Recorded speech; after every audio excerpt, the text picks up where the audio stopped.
हमारे जीवन में हम देखते हैं कि कभी द्वंद्व आता है, कभी अनिश्चितता आती है, कभी बहुत कंफ्यूजन होता है, तो हम निर्णय नहीं ले पाते कि क्या करें क्या नहीं, क्या उचित क्या अनुचित, क्या सही क्या गलत। तो इस परिस्थिति में यदि हम भगवद गीता की शरण लेते हैं तो निश्चित ही हमको भगवद गीता के द्वारा कृष्ण स्वयं व्यक्तिगत रूप से हमारा मार्गदर्शन कर रहे हैं। क्या हुआ है, मुझ पर क्या इफेक्ट हुआ है? नष्ट मोह, मेरा मोह दूर हो गया है। नष्ट मोह स्मृति लब्ध्वा, मेरी स्मृति वापस आ गई है। तद प्रसादात मैं अच्युता, आपकी कृपा से, आपके कृपा से जो ये भगवद गीता मुझे सुनने का अवसर मिला है, इसके द्वारा मेरा समस्त मोह चला गया है और मेरी स्मृति वापस आ गई है और अब मैं फिर से युद्ध लड़ने के लिए पूरी तरह तत्पर हूँ। तो इस प्रकार से जो भी भगवद गीता सुनता है या भगवद गीता पढ़ता है, उसको भी यह अनुभव हो सकता है कि जीवन के अलग अलग परिस्थितियों में, हमारे जीवन में हम देखते हैं कि कभी द्वंद्व आता है, कभी अनिश्चितता आती है, कभी समस्याएं आती हैं, कभी बहुत प्रकार के द्वंद्व उत्पन्न होते हैं, कभी बहुत कंफ्यूजन होता है, तो हम निर्णय नहीं ले पाते कि क्या करें क्या नहीं, क्या उचित क्या अनुचित, क्या सही क्या गलत।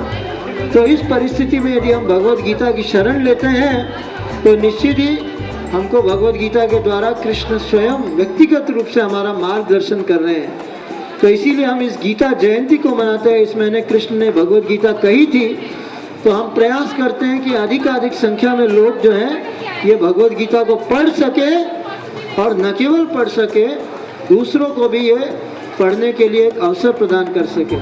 तो इसीलिए मंदिर की तरफ से ये तुला दान का आयोजन किया गया है। इस तुला में आप स्वयं को या अपने बच्चों को, छोटे छोटे बच्चों को यहाँ पे तुला में बिठा करके आप उनका तुला दान कर सकते हैं। उनके वजन के अनुसार भगवद गीता ले जा सकते हैं दूसरों को ये बांटने में। तो इसके द्वारा क्या लाभ होगा आपको? जब हम तुला दान में भाग लेते हैं तो डेफिनेटली बहुत सारे लाभ हैं तुला दान के। तो पहली बात तो है ये भगवान को बहुत प्रिय है, ये भगवान के संदेश का वितरण है, तो ये भगवान को सर्वाधिक प्रिय है।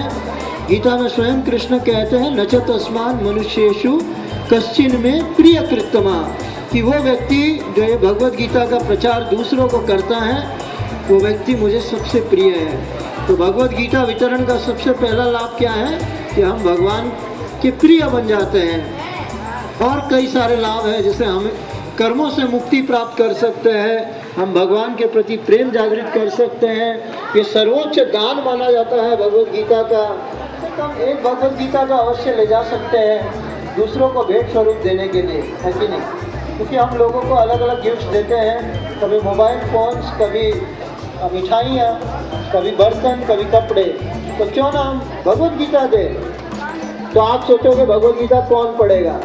नहीं, यदि भगवद गीता रहेगी तब ना तो पढ़ेंगे ना।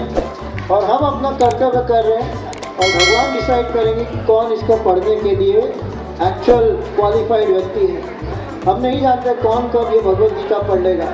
एक बार रशिया में एक चोर ने भगवद गीता चोरी करके ले गया था और वो घर जाके पढ़ने लगा। चोर ने भगवद गीता, रशियन में भगवद गीता ले गया चोरी करके और घर जाके पढ़ने लगा।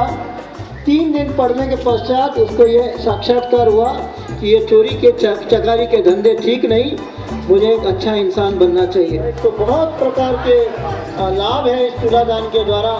तो हम आप सबसे निवेदन करते हैं कि आप आके इस लाभ का लाभ उठाएं, इस तुला दान का लाभ उठाएं, इस अवसर का लाभ उठाएं और भगवान की कृपा प्रचुर मात्रा में अपने जीवन में आमंत्रित करें। हरे कृष्णा कृष्णा कृष्णा हरे हरे, हरे राम राम राम हरे हरे।